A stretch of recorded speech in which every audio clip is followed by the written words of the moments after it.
Welcome to Tabletop Gaming Guild. Today we'll be unboxing Star Trek Ascendancy, published by Gale Force 9 and designed by Aaron Dill, John Kobolensky, and Sean Swigart. This is a 4X game similar to that of Twilight Imperium, so expect a longer game. Now advertising some expansions. Expansions add extra players.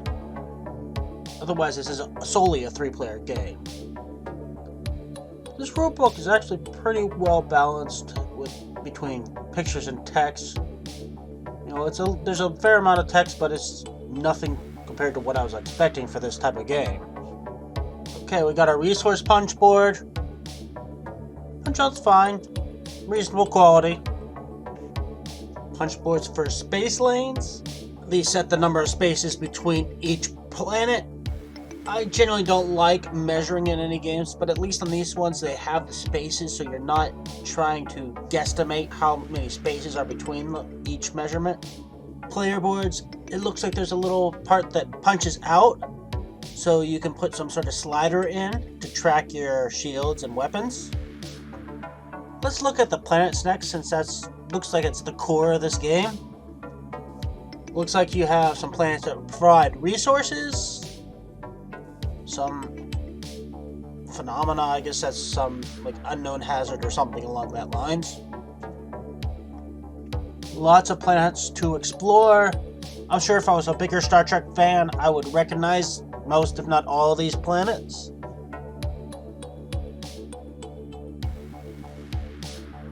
These look like some sort of turn order randomizer. I suppose that's nice.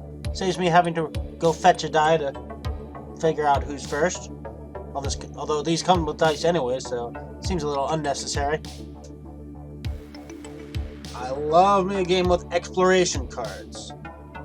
Although I tend to get a little distracted by them, so sometimes it costs me the game.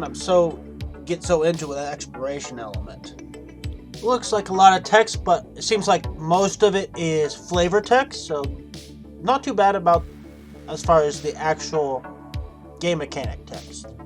I noticed some of the cards were production stills from the TV show. While I prefer art, you know, the stills don't bother me. I know it does bother some people. We have a couple other decks of cards to look at. Looks like these are faction based.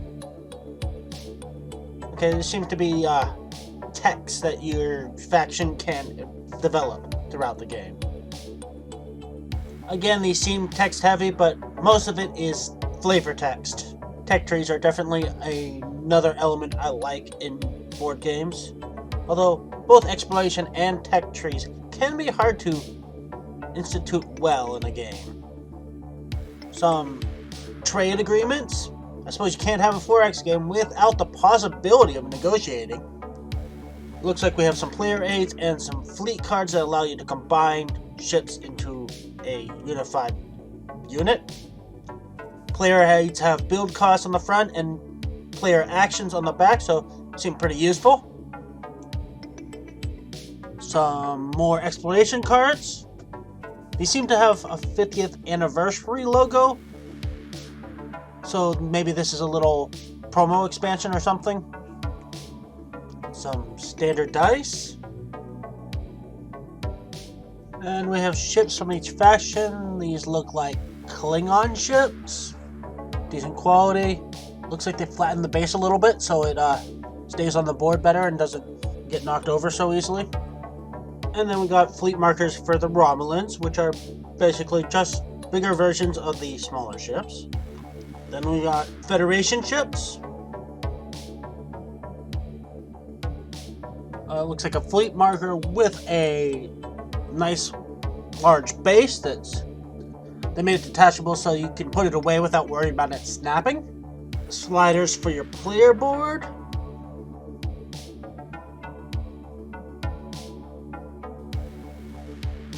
I think these are like control markers. Let's look at some Klingon components. And the control units are all the same. I do like how the ships and fleets are unique for the race, and they are easily identifiable as that race.